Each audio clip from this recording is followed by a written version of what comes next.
Welcome to another episode of Bourbon and Rum. This is a podcast of two brothers from opposite ends of the spectrum. My name's Kent. I'm a rum drinker, and I'm from the left side of the aisle. And I'm Kyle. I like bourbon, tend to be a little more conservative. Join us as we explore this experiment. Can two brothers from different sides of the political spectrum have a civil conversation and celebrate our differences?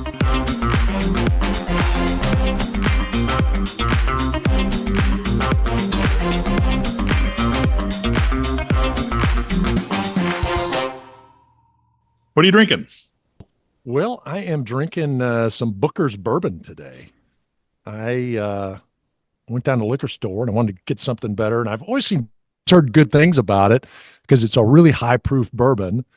It's a Jim Beam product. It's aged, 6 to 8 years, 120 proof, but it's weird because I drank it and I hadn't tried it before. I think I tried it before a long time ago, like in a restaurant or something, but I'd heard it was really good for high proof. And then I'm thinking about the taste of it and it reminded me of something. And then I looked it up. Well, crazy neighbor who I mentioned before, we bought each other some nice bottles of bourbon for Christmas this year, and I got them a Baker's 13. Well, Baker's is actually out of the Beam Distillery too. Baker's and Booker's have the same mash bill. So that's what I was tasting. But the Booker's is much higher proof.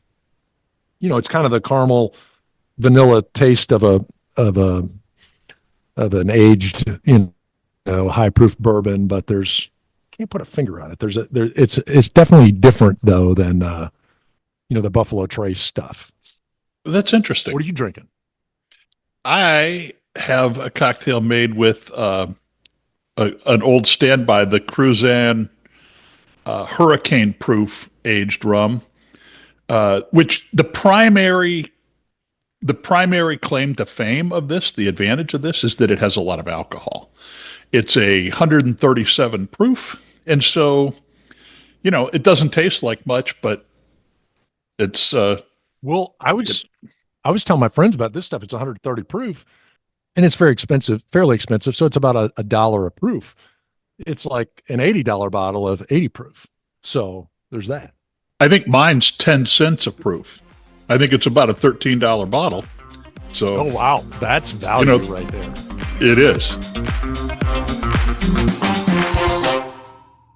Well, Kent, so we're down here with some friends at a lake house. We're with an old neighbor of mine, and they and their kids were friends with our kids, and we were all in the bubble together during COVID, and we all contributed to the bourbon industry significantly during COVID. But they moved, but we get together, we get hanging out once in a while. And I got to thinking, last week we talked about higher education.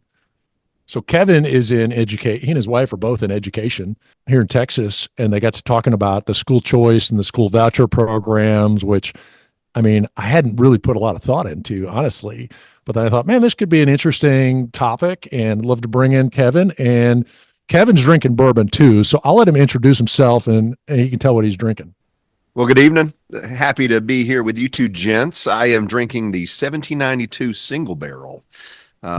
Walked into a Specs and they had it. Whenever you see the little sign that says limit one, I feel like I need to get it. I never had it before, and I see the little sign and I thought, you know what, I'm going to get this. And so sometimes Kyle and I communicate through the app Marco Polo. And so I sent him a message saying, hey, I've never had this before. Has anyone ever had it? And he commented that this was his favorite of all the 1792 line.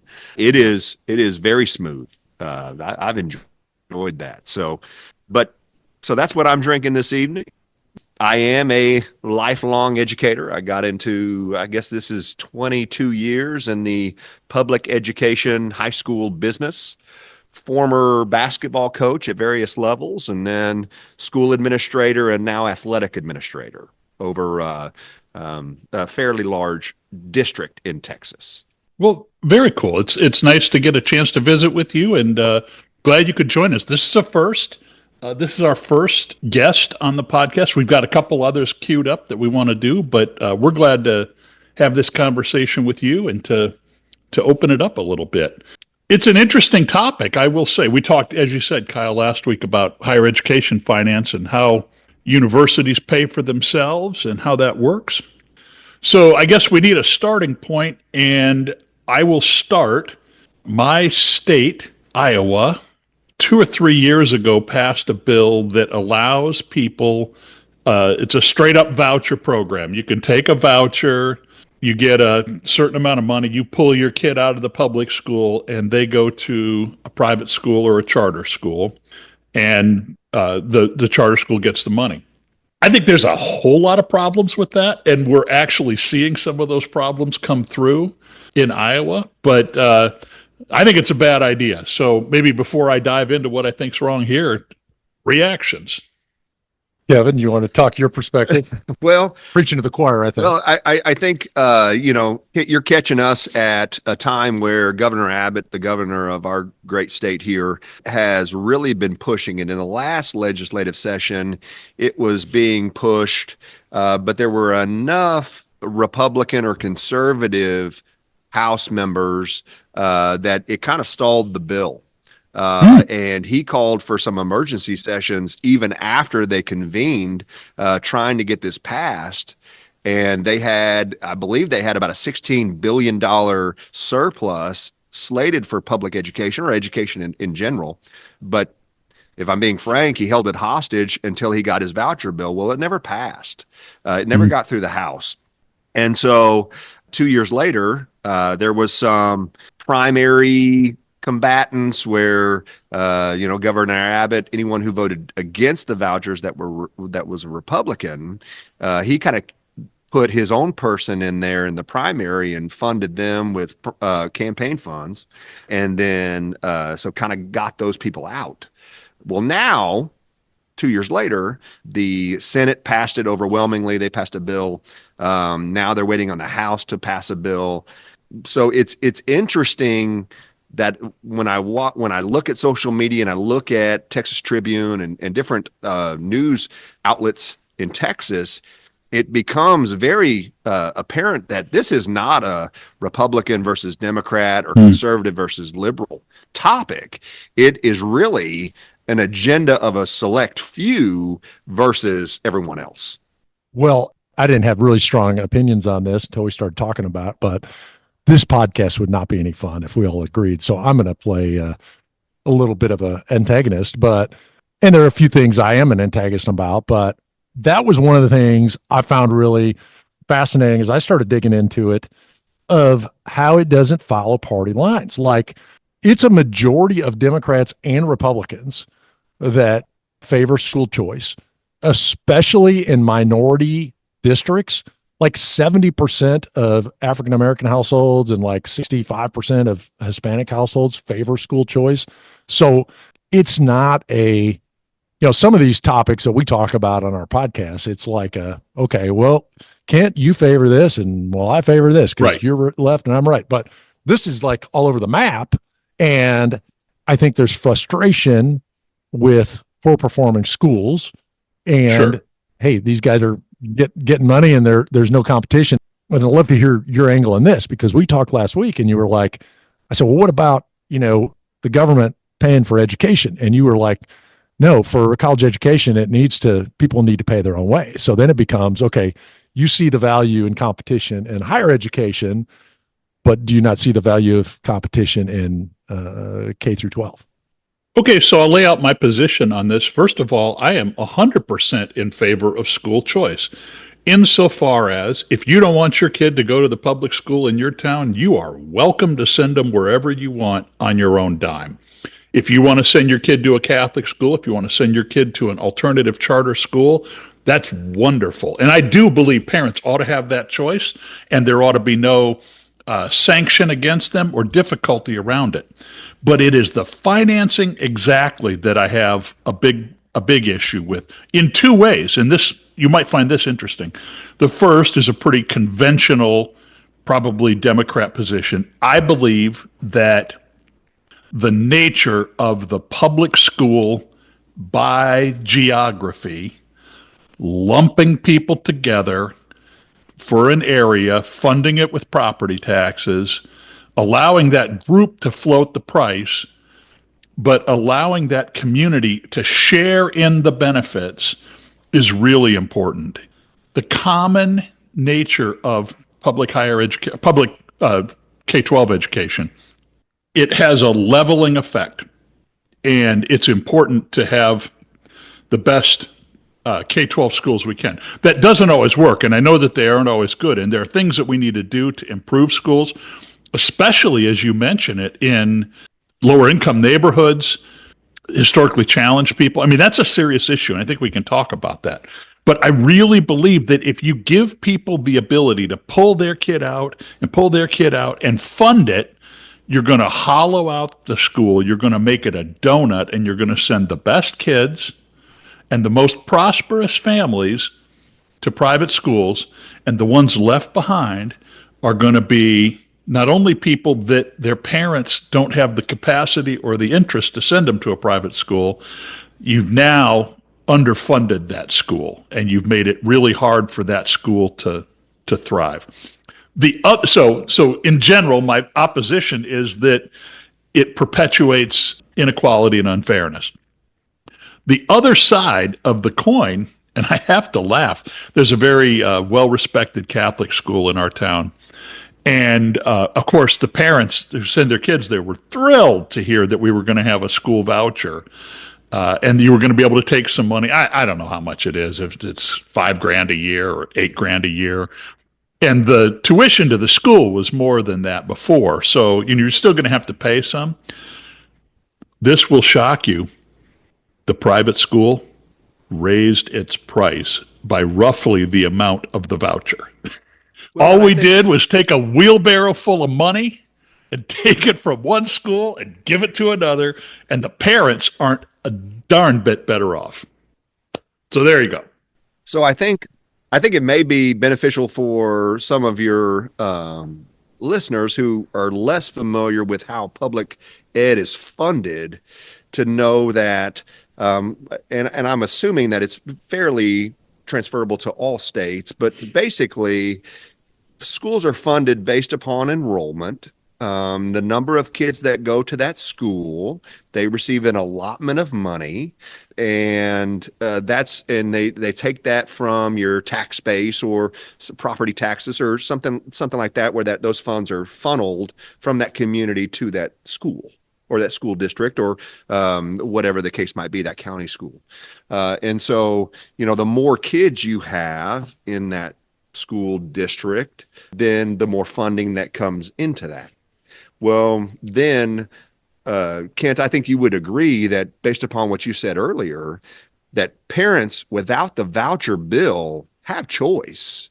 The voucher bill doesn't allow them to have all of a sudden, magically, they have choice to be able to go to private schools or charter schools or online schools or anything like that that's currently in the marketplace. That's always been present. But now we have tax dollars that are being distributed based upon that program. Well, and as I was digging into it, though, what's also was eye-opening to me is the majority of kids that have participated in voucher programs are not rich kids. I mean, like 60 to 70% are below the poverty line. So I think it's kind of one of these things that there's an element of this that what you all are saying is perfectly logical, but if I'm in a crappy school district in some inner city and I got a chance to get a few $1,000 and go send my kids someplace else, and okay, maybe I got to shell out some additional money, why wouldn't I do that? It's a lifeline for people that are in, the kids in a horrible place. So I kind of feel like it's a subject matter that it's like, no, trust us. We've got your best interest in mind. Oh yeah, I'm not saying you say this, but I'm just saying I see the alternate like, oh yeah, we got to fix this. But if I'm in that area and I got a chance to get my kid to a better school, am I going to wait on your empty promises that you're somehow going to fix this, or am I going to jump on this? I can see people jumping on it. Right. I can see people jump on it. I don't fault parents for taking advantage of a voucher program as it stands. What I don't like is that it takes both the students and the parents who are best positioned to help elevate a school, and you take that population out of that school. You leave behind the students whose parents are not thinking that. And I just think that it's important to have that kind of vested interest across the board of people in saying that our public. Now that said, I don't think we should be satisfied or tolerant of poor performing schools. And I probably cross my party's typical thing that I'm actually kind of okay with testing and assessment and things like that, right? Like that I think we should have the best schools we can. But wow, I just think there's something to be said for saying we are all in this together. We all have a vested interest in making this school the best that it can be. Well, that's a fascinating other angle. And Kevin's wife, she brought up a hell of a good point in that, she's a teacher, and it's like, these tests are BS. Okay, there's two angles I'll take with this. One, it's kind of a BS test because, like, actually, literally, one of her fellow teachers told her if the kid can wipe his own butt, he's got to take the test. So, like, the bar for taking the test is pretty low. Well, I mean, somebody could fail the damn test because they're just, who knows, a whole host of challenges, being slow, maybe it's a bad day or whatever. So then it becomes like this thing like, well, is that really a valid measurement? And then if it's not a valid measurement, well, how do you measure a good school versus a bad school? Well, and I think when you talk about accountability, I think you would be hard pressed to find educators that don't accept the responsibility of accountability. So we have the public's expectation of us to educate the students, and when they leave us, be ready to go be productive adults, in whatever capacity that may be. But I think that the avenue in which that accountability is assessed is very different. So when you talk about public schools, we have state accountabilities. We have at one point No Child Left Behind, which was Bush back in the day. And so we've got federal accountabilities. We've got state accountabilities. But what are they accounting you to? Well, and it's basically student growth measures based upon the individual student, but also by demographic group. So whether it's their ethnicity or their socioeconomic status or their special ed, if they're bilingual, if they're at risk, which is a multitude of factors that they would categorize as at risk. And so they break these kids down in these subgroups. And so these tests determine whether a school is successful or not. The apples to oranges comparison when you talk about private schools is that they don't have the same accountability. So, and they've been able to operate that way because they haven't received public dollars. Well, now if you funnel those public dollars through this voucher program, then what accountability measures do those private schools have that now the public schools have? As well as the accounting measures and all of those things. I think that's where when you're kind of pitting public versus private here, but it's apples and oranges based upon the way that these bills are written and the accountability measures. Totally a selection bias thing. So I don't have a dog in the fight of any particular methodology of school assessment. I'm not knowledgeable on that.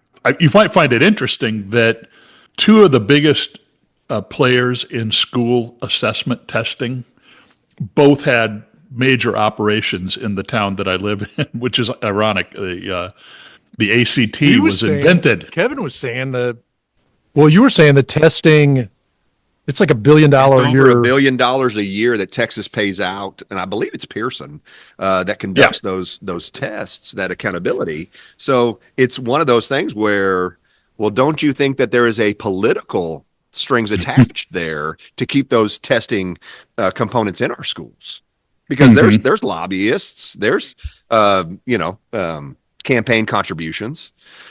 So, I think, and I'm very opinionated because I've invested over 20 years of my life into public education, but I'm also realistic. And so that's why I appreciate you guys bringing me on. It's not one size fits all. And I think everybody can kind of agree to that. But when we also try to attach public dollars to that, how do we feel about that? Part of the problem is the schools, it's kind of like the hospital ER.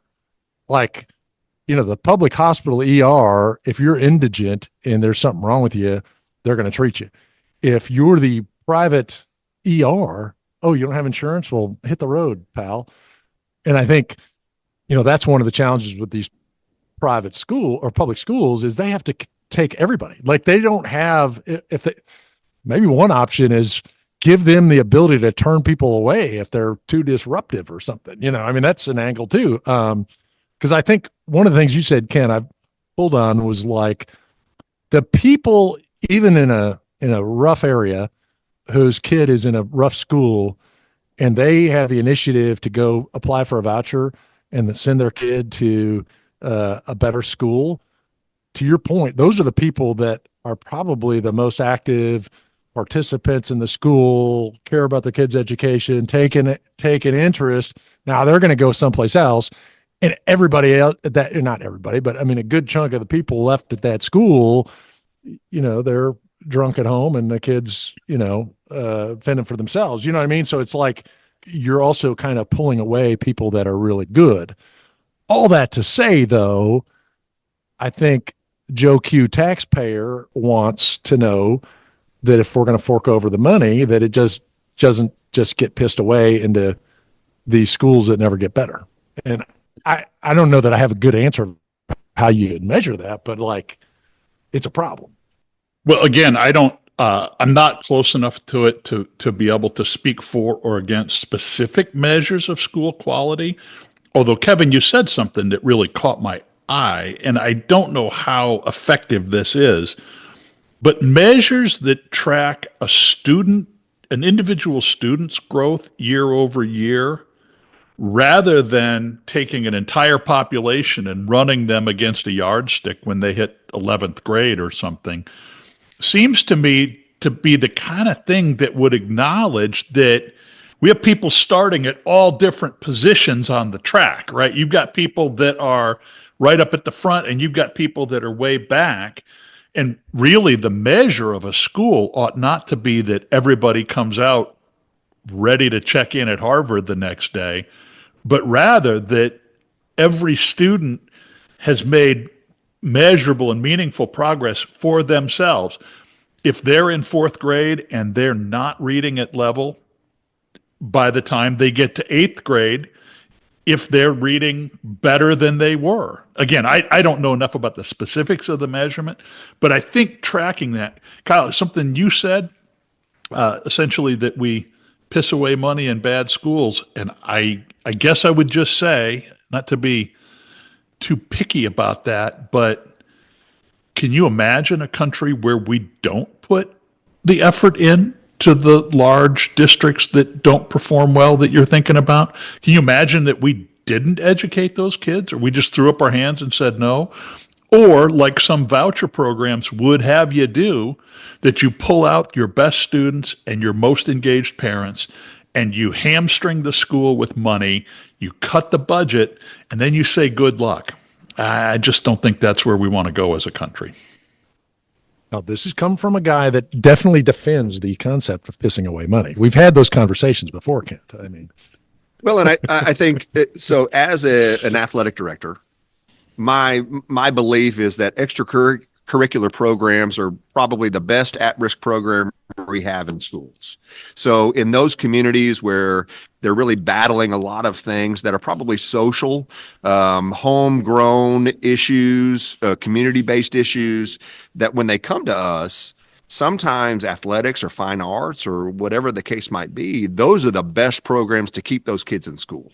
and to keep them making academic progress, because in Texas we have no pass, no play. So if you're not passing your classes along the way, you can't participate. So there is an incentive there, and that's where, like for us, our coaches monitor them, support them with academic interventions and tutorials, and so really keeps them moving forward. And so I think that, but going back to something, Kent, I think everybody would be in favor of school choice, but really under the current system, who has the ultimate choice? It's the private schools, because the private schools actually have the choice of whether they're going to admit a student or they're not. So if they can say, well, we can't service you. We don't have the resources to provide for you your special education, or you're dyslexic, or any of those, or you live 5 miles away. We don't have public transportation to be able to provide for you to get to school. So we can't service you.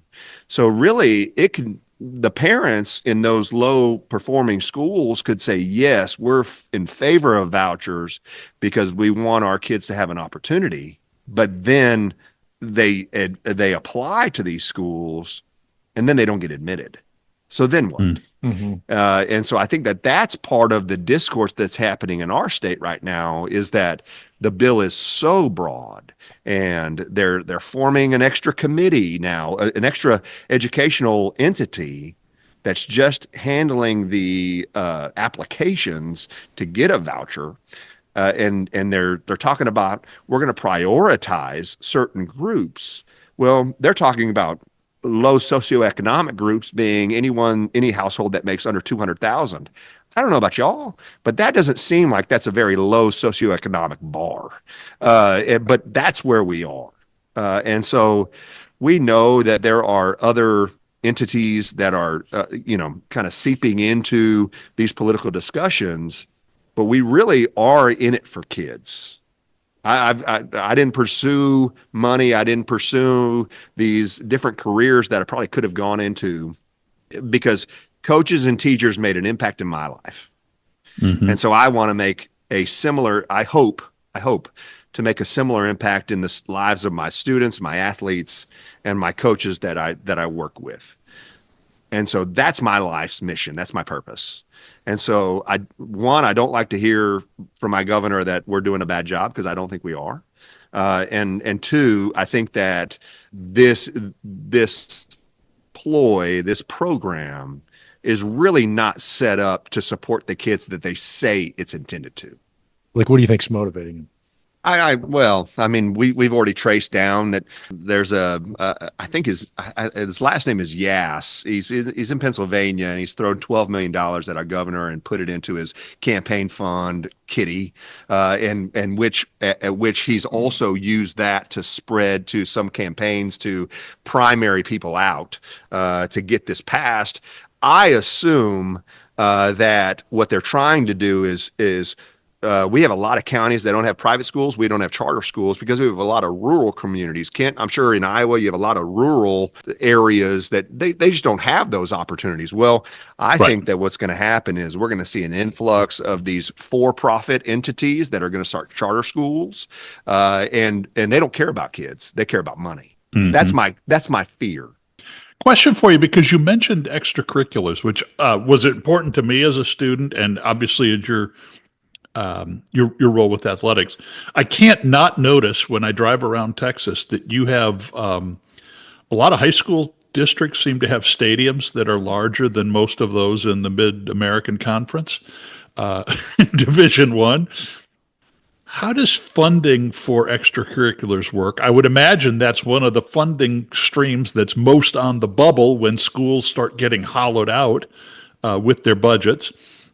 And also, is there a role for, in some of these wealthy districts, I wonder, is there private philanthropy that's affecting that, or is this all school funded, what I'm seeing here? So that's a great question, because I think it's a misnomer. So first off, all stadium projects like that are called bond propositions. So it is put forth in an election ballot, and so the local community votes for and against. And it actually says this will be a tax rate increase. Okay. And so the local community will vote on these bond propositions to build these stadiums or field houses or natatoriums, whatever the case might be. And so those are local controlled, local decision making that the local taxpayers acknowledge. Yes, this is going to be another 2 cents per $100 of in Texas of our property taxes. It's going to go up, but it's going to go for this one project.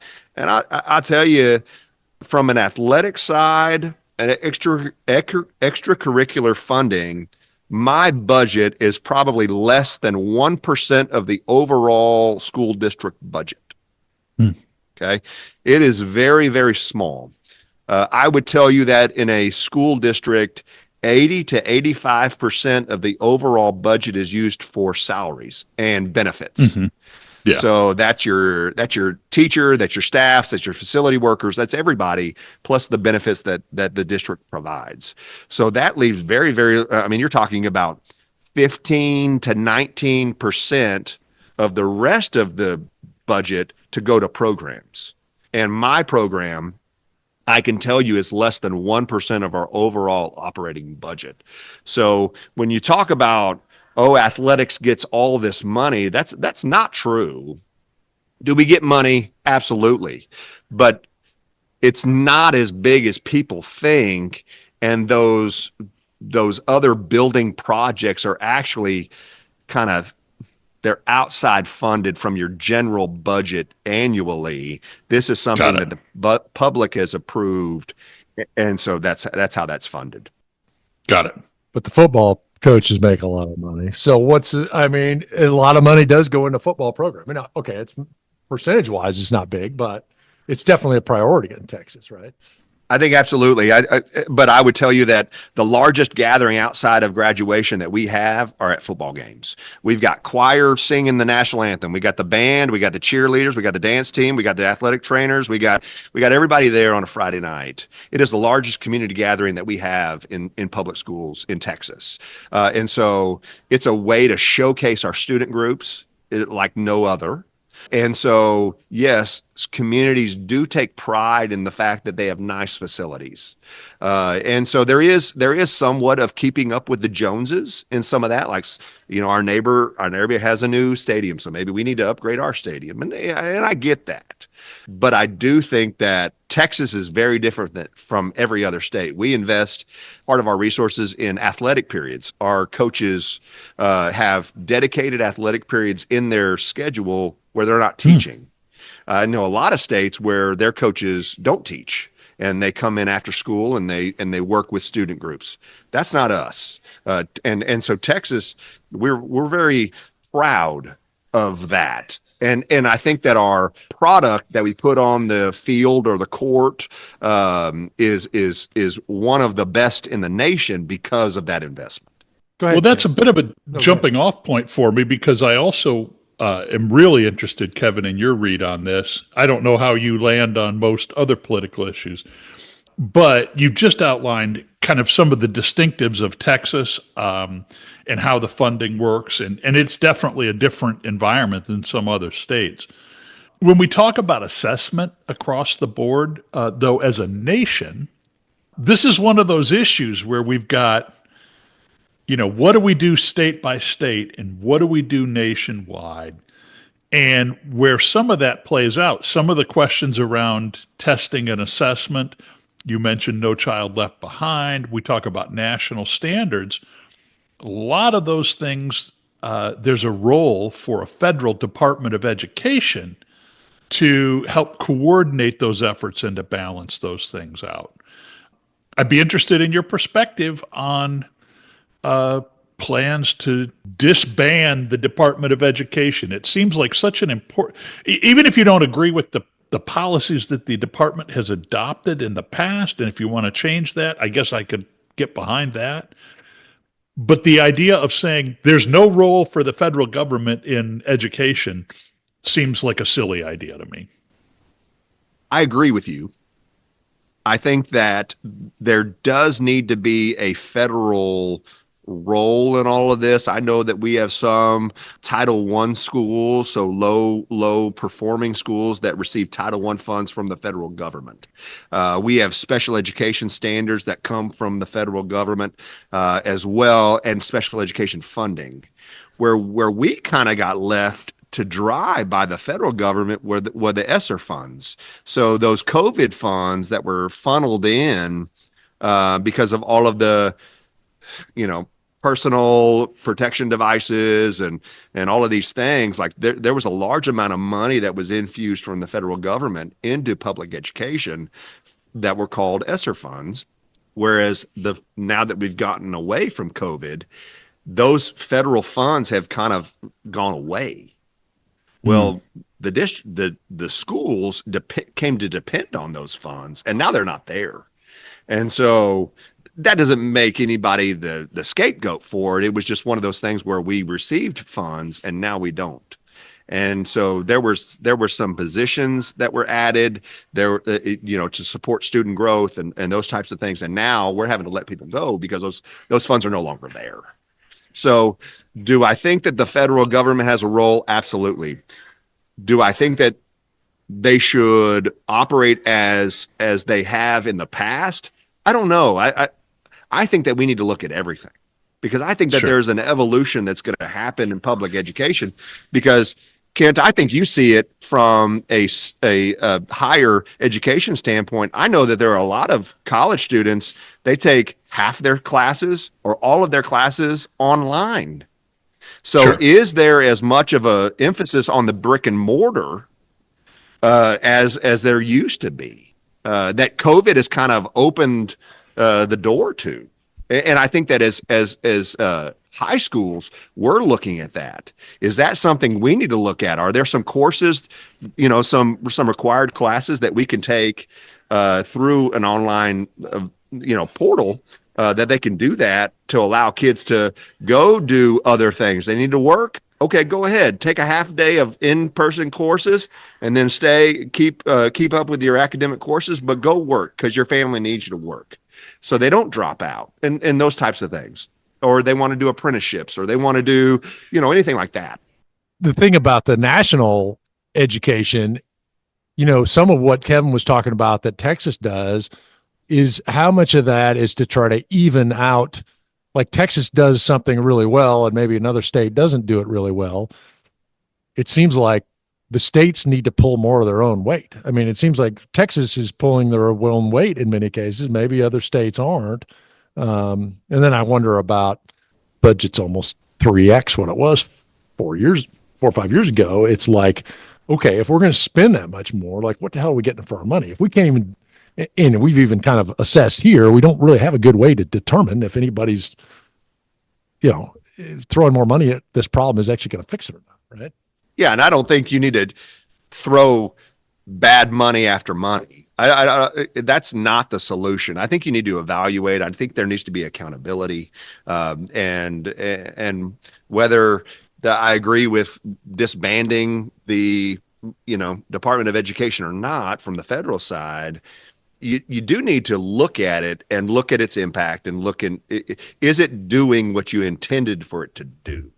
I mean, how much of the Department of Education funding supports K through 12 versus college? I'm going to guess most. There's relatively limited federal direct funding for higher education. Pell Grants leaps to mind. And I guess you could call subsidized student loans a part of that. And of course, if you forgive the student loans, then that's actually a direct cost. I think when you referenced, Kyle, I looked this up because that growth in the budget was shocking to me. And what I was able to determine was that the preponderance of that was COVID related, and then maybe after effects. And Kevin, to your point, where money that was put in place under the COVID pandemic maybe didn't sunset, or maybe is just now sunsetting, or so I don't know. But that if you look straight line, the growth in the budget of the Department of Education was really, really heavy. I also wonder if student loan forgiveness was accounted for under that as well. Don't know the answer. So, what I'm seeing is In the discretionary Department of Education funding, it's about 60-40 K-12 through versus college. So, I mean, it's almost an even split. And so, Yeah. it says for higher education, there's Pell Grants. That's the biggest chunk. And then there's federal work study and SEOG. Oh, yeah. I don't know what that is. And other college support like HBCUs and stuff like that. Mm-hmm. So in Iowa, Kent, are there state standards for those schools? Can you speak to any of that or any expectation, that you guys have in your state for public education?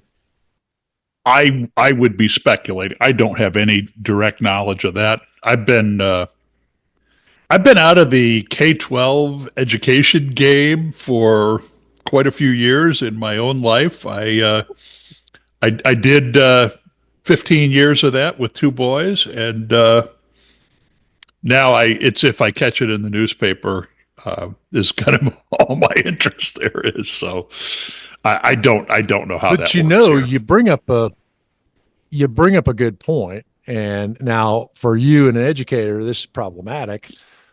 But isn't the public gauge of whether school works or not at a personal level?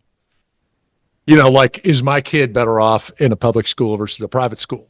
And that gets back to that whole thing of like, that touches a little bit on this whole concept of like, who gets to decide what the kids get educated? Should parents have an input or not? And I don't necessarily think we want to put the curriculum up for democratic election every instance, but at the same time, I mean, I don't think any of us as a parent, I mean, if they were doing some crazy shit at our school, wouldn't be like, yeah, no, I'm pulling the kid out of the school. So, it's like, at what point does that become just a personal choice? And then, okay, then if it is a personal choice and there's no standardized way to measure it, well, how the hell do you make it better?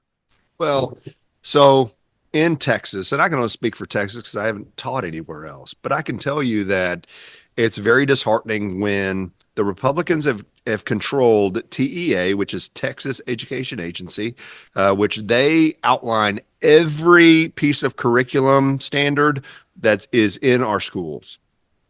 And our governor, who is also Republican, is saying that public schools are not servicing the kids effectively.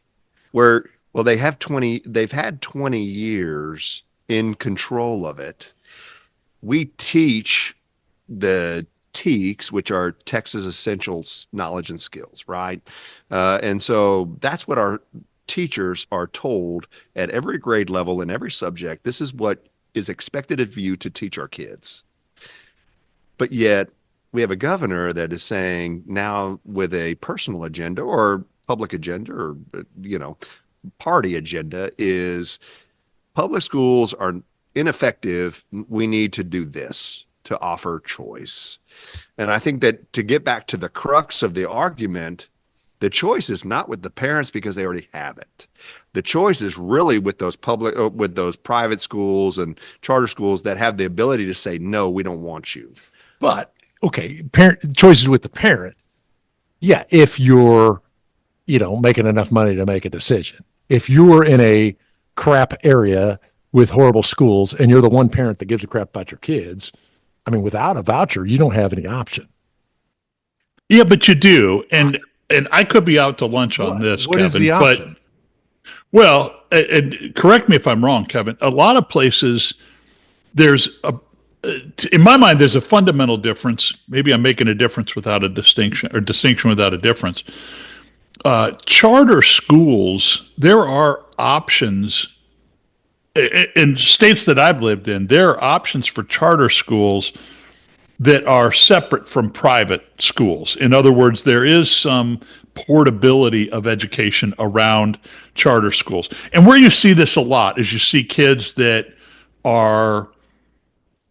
need special needs. I don't mean special needs as classically defined, but they've got particular challenges and things. And a lot of times there are charter schools that are specifically designed for those kinds of issues. And so that there are, if a kid needs online education, if a kid needs other types of things. So I'm not sure I believe that, especially in large metros in Texas, that you don't have any choice other than going to an expensive private school. And I would be personally supportive. And I think a lot of large cities have, you've got the regular track, but there are magnet schools, there are special channels for education. I, I guess I think it's a false choice to say that the only option is you're in with everybody, or we got to pull money out of the private school and write a check to the Catholic school or the independent private school. That's the only choice. That doesn't make sense to me. No, I think that if you looked in any urban area, I think you would see a concentration of charter schools because they recognize that there's a competitive market there where kids could choose to do something else. And so we do have a large amount of charter schools. They could be STEM programs. They could offer a wide variety of emphasis to students. And they are publicly funded. That in Texas, those charter schools, if they receive a public charter, then they do receive those public funds. And so that is one case currently where those public dollars do follow the student. And I know I came from a district, it's the largest online public high school in Texas. So any student in Texas that's in high school could enroll in this online academy. They need to be accepted, but it's more pending space than scores or anything like that. And that's what they do. And so if I'm a all-world gymnast and I need to train 8 hours a day, well, I can do this online academy and then do that. So it's flexible in that way. So I do think that we have choice, and I think that our families have voice. They have the ability to voice their opinions and choose what's best for their students. Kevin, is it true that that's part of the difference? A charter school, part of the bargain there is that they are also subject to the oversight of, is it local districts have oversight of charter schools within their range, or is it a state by state? I don't know how that works, but there's some accountability that goes along with that public funding. 100%. So it could be a school district that started a charter school that's more of a magnet school or something like that, or it could be an outside entity that started this charter school. But since they receive public funds, they're held to the same accountability measures that a public school would be. Okay, I got to call a little BS here. Okay, come on. I mean, okay, they're going to be held to the same standard. Well, they're poor performing. That's the whole reason they're going to the private school in the first place. What the hell is the accountability? There is no accountability in the public school because that's the reason they're going to the private in the first place. Well, but we're talking about curriculum, Kyle.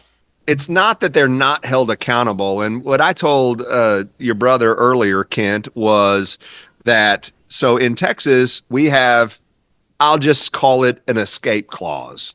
So if any school in Texas is low performing based upon the standards expected of them for, I think it's 2 years or 3 years, then any student can transfer to any school in that, that's geographically close with no problems. So if I said I'm a member of middle school A and their test scores are bad and I no longer want to go there, I want to go to middle school B, then that middle school B will take you. And so that is kind of an escape clause that the Texas legislature has built in to help provide those parents with choice. Yeah. But let's not fool ourselves. In every state, in every all over the world, there are schools that because of whatever situations, they're going to be low performing. Sure. Education is not a magic pill that's going to, but let's go back to what we said earlier. Can we show growth? We get kids at different spots. They're able to do different things. So as an educator, can we move this student one notch up, two notches up, just to get them going so that by the time they leave public education, that they're ready to be a productive citizen in our country? And that's what I think all of this is lost. Well, so I mean, I guess, again, in full disclosure, um, I have friends that send kids to public schools. I choose not to. I like the public school. Our public school is incredible. I mean, our school district is awesome. Our elementary school is better than any private school. I'm in my mind. I don't know. I don't have any objective evidence. You are zoned. I know where you're zoned. You're zoned for one of the highest performing elementary schools in Texas. Yeah. Yeah. So, I mean, I love it. We love our school. We have no reason to leave. To me, this is like an extremes type of situation. The people that are going to go to a private school, I think they're nuts, because it's like, why would you spend the kind of money you're going to spend? And you're probably not going to get as good an education because, again, I sound like my leftist brother here, but I mean, like, no, I think it's good that they, I like the diversity of the public school. I like the fact that they're going to see everybody from every walk of life. Like, I don't want them to be in some, insulated group of idiots, So, I mean, I'm all for public education, but I'm also living, as my neighbor said, in a district that has one of the best schools in the state. So yeah, hell yeah, I'm loving it. If I was super wealthy or if you had money to burn and pissing away money, yeah, sure, send them to some great public school. It's like, I guess at the high end, I'm thinking, well, one end, like, they don't really need the voucher. But even if they give the voucher and they pull a kid out of a public school in the fancy neighborhood, like, okay, so what? They're not hurting. Like, to me, that's not one. I don't think the rich family needs the money for the voucher, but at the same time, I don't think the highfalutin school in the fancy neighborhood is going to be hurting for the money if they take it either. You know what I mean? To me, it's like kind of a wash. To me, the biggest issue here is that low end district. And I can see a legitimate purpose for a voucher for somebody in a low end district. And if you look at the numbers nationally, that's the biggest chunk of the kids are from the lower socioeconomic status. But then, well, then we got a deal. Then we got a deal, because all we got to do is means test your voucher. Is that part of the Texas bill? That wasn't part of the Iowa bill. Means test. Let's just test the voucher, right? Like, let's not give them but Ken, I mean, I could agree with that. I'm okay with that. I'm not advocating for the Texas bill, but the crux of both y'all's argument still fails if it's at the lower income level. In fact, it's worse at the lower income level because, again, you take a kid out of South Lake Carroll district or out of Colleyville, whoop-de-doo. I mean, if they lose, 200,000, if they lose $1 million, it's fine. They got tons of money. You take 10 kids out of South Dallas and you're taking $60,000. Okay, you took a teacher away. So I guess my point is your argument that, well, it's okay if you do this low income thing. Well, the low income place is where it hurts the most, right? I mean, Kent, I'm going to speculate you're being facetious there, because we are in agreement that, yes, pass the voucher bill, but hold the accountability standards to those charter schools, private schools, and public schools all to be uniform. Because I think that at that point, that's when the private schools would be like, nope, we're out. We're out. We don't want that. We want to continue to operate as we have. And that's where the public schools and really those public charter schools, they don't have the ability to say we're out. We've got to teach every kid that walks through our door. And this is what I said earlier, Kent. I'd be interested because this is probably a broader topic than you guys want to get into at this point. But in Texas, we have to enroll every kid that walks through our door, whether they be a recognized citizen or not. So obviously in our state, a big thing is border control. So what do you think, Kent, is our responsibility?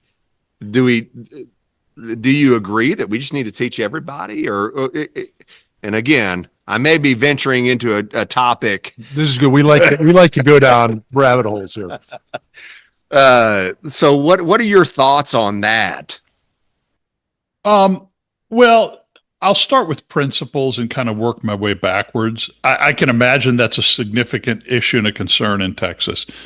The reason we do schools out of property taxes, rather than going house to house and who's going to pay for their kid to go to school, the reason we do it the way that we do is because we determined 200 years ago in this country that having educated people around us was a public good, right? It's not a pay as you go, you pay for your kid, I pay for my kid.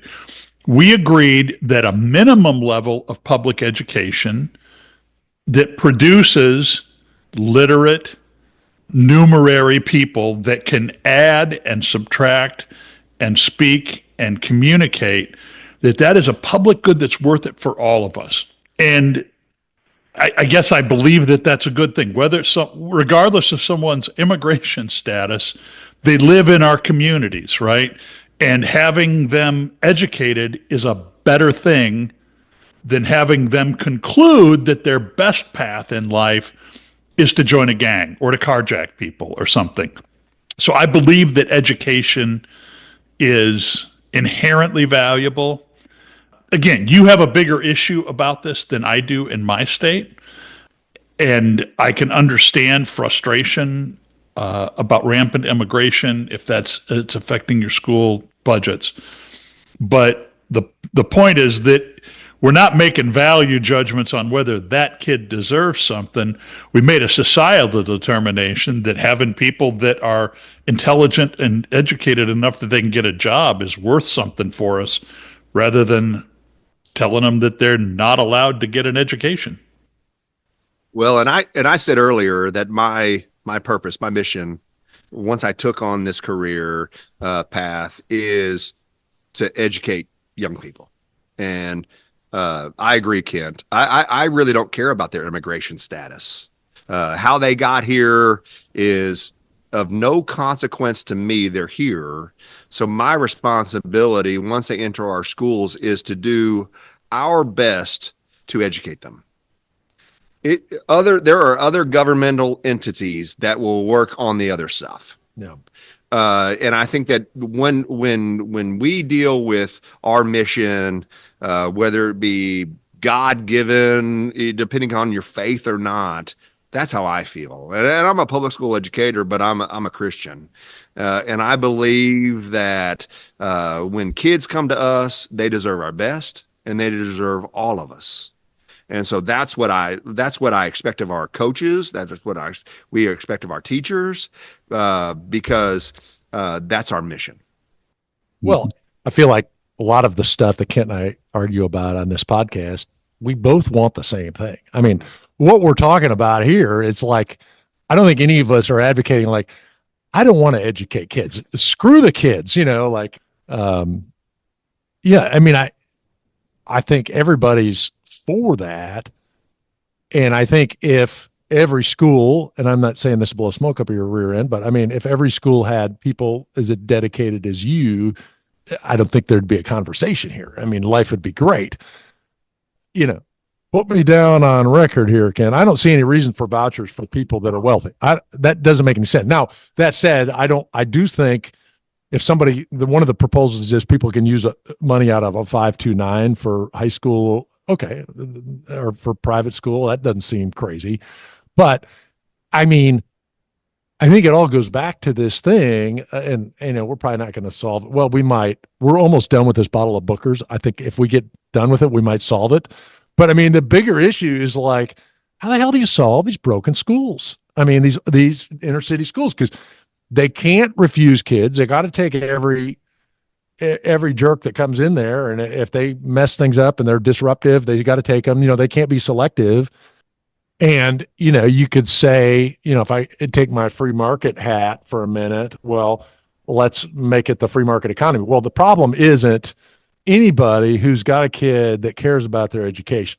The problem is whatever percentage at the bottom who has a dysfunctional home life and that kid is at risk. Those are the people that, it's like, do you want to spend your money now in educating and supporting them, or do you want to spend your money on a prison? And that sounds negative, but I mean, No. it's true to a degree, right? I mean, I agree with you, Kyle. I guess the thing that I will admit some bias in this. First of all, I acknowledge, and this is pretty well proven, that there's not a straight line graph between what you spend on a school and what the outcomes are. Some of the worst performing schools spend a lot of money, and so money alone isn't the only fix here. However, I will admit that one of my frustrations with the administration you have in Texas and with the administration we have here in Iowa, it's an old page out of the Republican playbook to say we don't like government. So what we're going to do is we're going to take anything that looks like government and we're going to hamstring it and underfund it. And then when it doesn't perform well, we're going to say, see, it's government, it's bad, it's not performing well, we should get rid of it.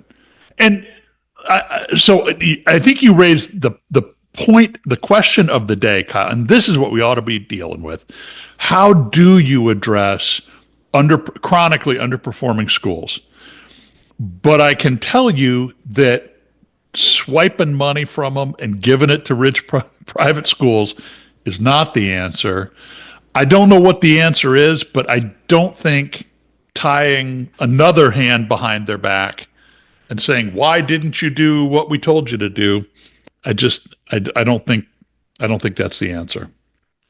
okay, so let's take this down another path. What about privatize those underperforming schools? Is governmental, okay, you give that private entity, now I'm going to take you down your path, Kevin, about for-profit schools. What if you take that for-profit school and say, you got to take every jackass in this school that's disruptive and everything else?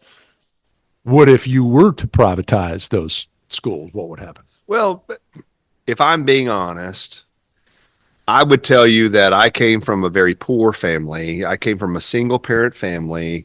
We were on food stamps and those types of things when I was growing up. And we had our own set of challenges. And I would tell you that a lot of those things are social programs. We talk about like there are fundamental things. We got to know where we're going to sleep, and we got to know where our next meal is coming from before we can ever think about what we're learning. And one very popular thing is kids won't care what you know until they know that you care. Mm-hmm. And so we've got to have people in those spaces that care about kids, love kids. And we have social support programs in those communities. This is not a public education thing. This is an environment. Are we providing social supports? Are we providing counseling or drug therapies, if we're being honest, and those types of things? Like it's a bigger issue, but we see it come to fruition in those schools. But that's where I'm going, though. Is a government organization the best place to facilitate that? How do we break the cycle? I think that's the biggest thing, is that we have a cycle. How can we break that cycle? And I don't think a public entity coming in that's a for-profit that's going to recruit kids and they're going to cycle kids out when they don't meet their expectations. That's not the problem. That's not the solution. That's not what I'm saying. Okay. We have for-profit prisons. A prison takes everybody and they figure it out. And people have figured out how to make a prison for profit. Why couldn't you take a school and say, you got to take every kid and you got to achieve these goals, and this is the task? No, I don't think that that's the solution. I don't think that bringing in a for-profit entity is going to yield a better product than people who are there. They're dedicating their lives to this. They got it. They got a college degree, and there's a lot of educators that are going back to their home communities because they want to make a difference. And a for-profit entity coming into those communities, they have no stake in that. They just want to, again, make a profit. So I think our better usage is But we agree it's not working. is establishing. No, I think that you can paint a broad brush and saying it's not working. That's not true. I think in pockets it's not. So how can we fix those pockets? I mean, do we think I think that it's social programs, social supports that can help support and then yield a better product in the public school. I don't think if you just said, okay, it's a public school or a for-profit school, let's compare them to. That's I just wonder. not. I just That's wonder. not. I just wonder if that's ever been done in a bad area. I mean, obviously, the for-profit schools typically are going to go sell to the higher area, and I hear where you're going, Ken. I mean, obviously, No, and for-profit. just a serious answer to your question, other than the throwaway about profit prisons, I guess I would say, even among well-intended people that have made this their mission in life, agreeing on standards for assessment is an elusive and hard thing. And without those guardrails, without those agreed upon guardrails, I think we would also all agree that a profit motive is going to encourage the operator of that school to go right up to the margin that we set for them as guardrails. And I'm just saying guardrails have been really difficult to set for K-12 education. Yeah, but I mean, that very thing. We just got done saying that we can't come up with a standard that is a fair standard to judge a school, yet we're complaining that private institutions don't live up to the same standard, which we've already agreed isn't effective. So it's like either the standard is adequate and everybody ought to live up to it, or the standard's not realistic, and then nobody needs to live up to the standard. You know what I mean? It's like, it seems like a double whammy there. But I do think that at the beginning of our conversation, it was about vouchers. And what do we do with those public dollars, those tax dollars, and how do we utilize those to the maximum efficiency to yield the greatest possible outcome? I think that's the crux of the matter. Do we have it all solved for inner city, urban areas that are low performing? No, but a voucher bill will also not solve that issue because in Texas, and I can only speak for Texas, we're talking about 1% almost of all public education students getting this voucher. So what happens to the other 99% of public education students that don't qualify for that voucher? We can't say, well, you didn't get that voucher, so you're SOL. Well, that's unacceptable. But I'm saying that the majority of support is among the low income places. So it's like, that's what I'm saying. To me, that those low income schools are the ones you got to address, and is throwing more money at a governmental institution that's failed them for 50 years the right answer? I guess I thought Kevin made a good point that there are safety valve rules for schools that are chronically underperforming. I also think that it's a little bit of a look. We all can point to schools that are in trouble, but even the largest districts in this country that span very large cities and lots of diversity of population, we produce great graduates. We produce great educated students. And I think it's a fallacy to say that it's this just terrible and flawed and broken system. I think it's unfair to the dedicated educators that work in those places to act like they're irredeemable. Yes, and we're three white dudes that make pretty good money, and our kids are fortunate to be in good schools. If we came from a diverse background and had really bad schools, I guess that's where I'm going. And look, according to Kevin, my kids are in a great school. So like, I love it. I love our teachers, and I love that there's people like you, Kevin, in the education world. And I see people like you in the teachers at my school, and I love them to death, and I don't want anything to change. I'm sounding like a bleeding heart liberal over here. I'm not concerned about the rich, Kent.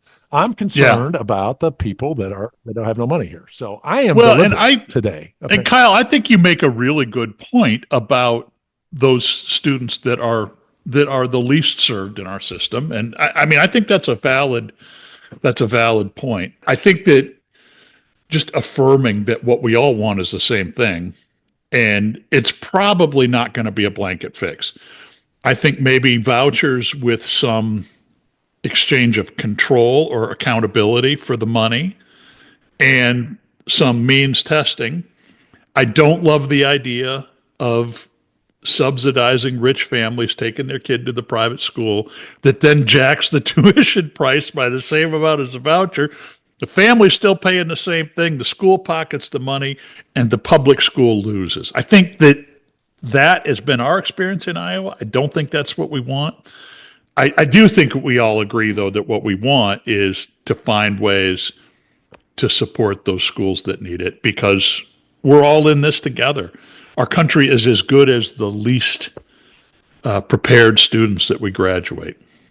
Well, and I just like to say I appreciate it. I've listened to the podcast along the way, and I feel like I'm a grassroots supporter, and you guys are really doing some great things as far as your discourse and still finding that commonality. I think that in America, it's so easy for us to be divisive, but can we talk through our differences? And you guys are brothers, so you work it out. But there is a line there where we can all agree that yes, we do believe that that young people deserve an education. How we get at that can be debated, right? Right. So I appreciate you taking me on and as a guest, the first guest. I've enjoyed it. Thanks, guys. Yeah, and I mean, this may pick up with guests. I mean, there were no F-bombs. It's very impressive. We were able to handle a guest without any kind of, disruption. So that's a plus. Kent, I mean, well, I'll point out, Crazy Neighbor was like, before we left on this trip, he's like, hey, if there's any more of that Booker's when you get home, I'd love to taste some. Well, I would just want to point out to Crazy Neighbor that we just polished off the rest of the Booker's because of this podcast. So, yeah, sorry. There's none left.